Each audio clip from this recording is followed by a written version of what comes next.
This was the very helpful advice I received just a few seconds before entering the conference room of a major retailer to discuss, you guessed right, strategy. Me, the strategist, don't mention strategy. A moment of blind terror. But I'm a rational guy. Two questions popped into my head.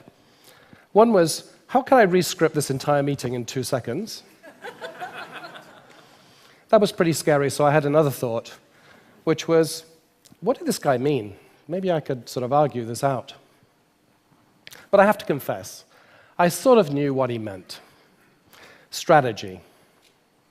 A slightly old-fashioned, faintly pompous word, probably conjures up images of the arcane processes of strategic planning that are generally very complex. And you find in all large companies, lots of analysis, lots of planning, all in the name of improving the competitive advantage of the company.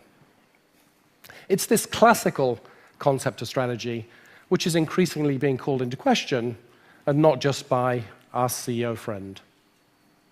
Take the whole idea of planning. As one executive succinctly put to me, we spend 3 months of the year planning, and then the plan is obsolete within a month. Does that make sense? Not really. Or take one of the big ideas of strategy. BCG's founder said that bigness was a very big idea, the idea of scale advantage. If you're the biggest in your industry, you'll probably be advantaged on costs, you'll probably make more money. Scale advantage. Well, let's look at some data. What proportion of the 3 largest companies across all industries do you think are also amongst the top 3 in terms of profitability? Is it 50% perhaps? Maybe 25%? Maybe 5%? Let's look at some data. Here is that number across 65 years for all companies in the US. And the answer is a not particularly overwhelming 7%. So big really is not as beautiful as it once was, and neither are some of the core concepts of strategy. So maybe strategy is dead, killed by technology or something like that. Maybe I should look for a new job. But it can't be so simple. Surely in these complex, turbulent times, don't we need great strategy more than ever? Think about the gap between winners and losers, for example.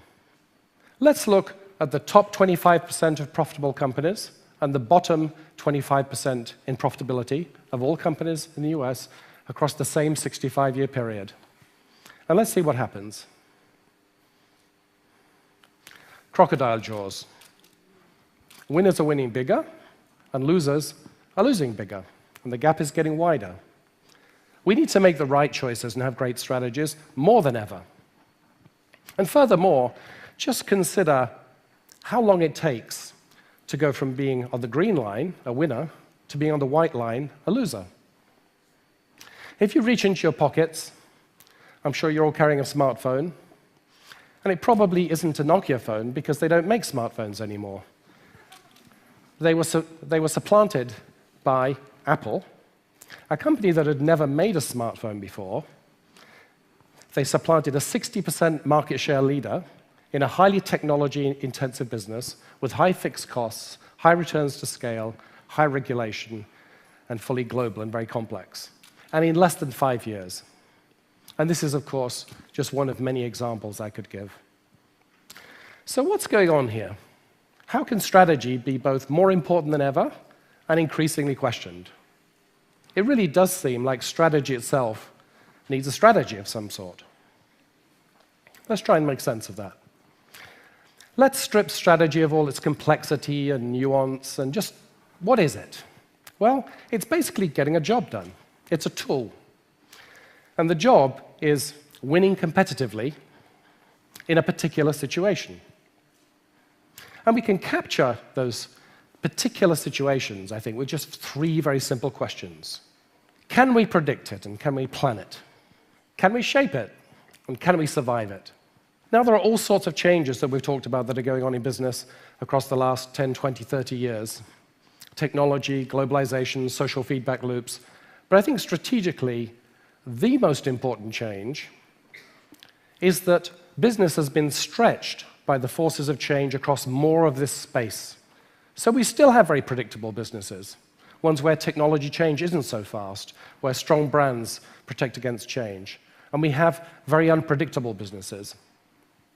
We have businesses that haven't changed for decades and are not easily shaped.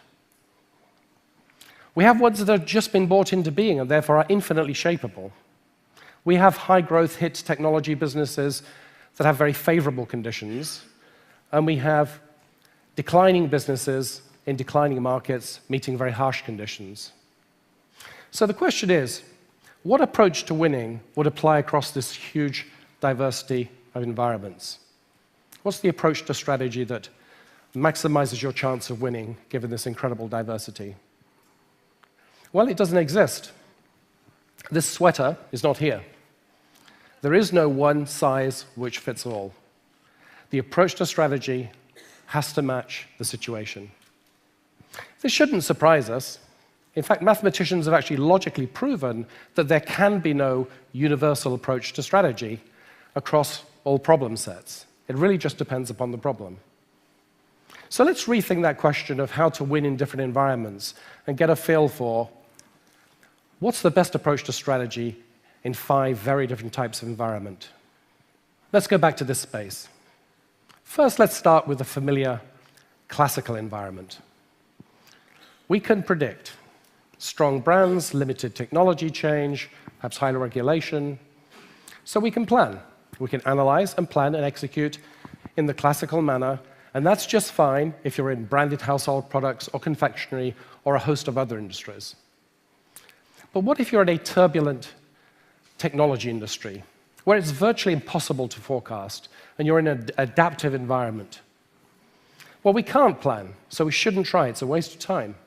What can we do instead? We take a leaf from biology and we experiment, we adapt. The mantra becomes experiment, select, scale up, and iterate, a very different way of thinking about strategy.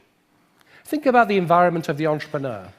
Entrepreneurs get actually to shape and to predict. How could they do that? It's because they are creating their environment by creating products such as 3D printing or personal genomic services. So the mantra of a strategy is very different again. You envisage something which doesn't exist, and you realize that in reality, and you exploit it.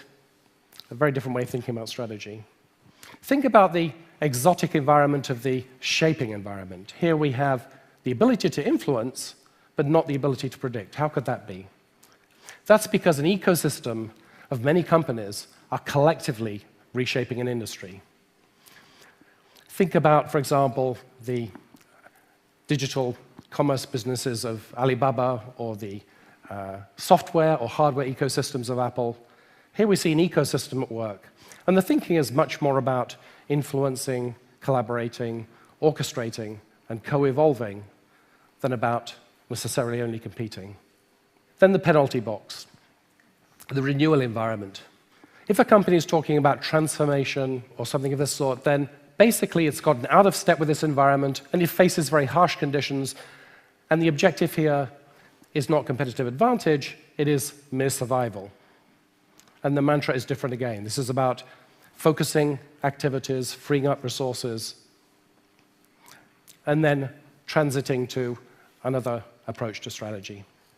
5 very different environments, 5 very different ways of thinking about strategy, all unleashed by one extra question. And that extra question is, what is the approach to winning in the particular environment that I face? Now, you're probably thinking, which of those approaches would work with my business? And that would be precisely the wrong question. And that's because all large businesses operate in multiple markets with multiple products, multiple lines of business, that face different conditions, each requiring their own approach. And furthermore, conditions change across time and increasingly quickly. So really, this is about choosing the right approach to winning in the right part of the business at the right time. And leaders today, I think, have a very key role in making sure that this strategy collage is vibrant, dynamic, and in tune with a changing environment. Back to reality, the scary meeting. The door opens. What did the CEO really think? That technology had killed strategy? that we could somehow replace strategic choice and thought with agile action or lean or something of this sort. No, what he actually meant was that the single approach to strategy that the company had been adopting for years, classical strategic planning, was no longer adequate for the diverse circumstances that the different parts of that business faced. This business, and business in general, in a way are exiting an extraordinary period of business history where we believed that we could create success by analyzing and planning and by adopting one approach to strategy. Strategy is more important than ever, but we need to adopt the right approach in the right situation.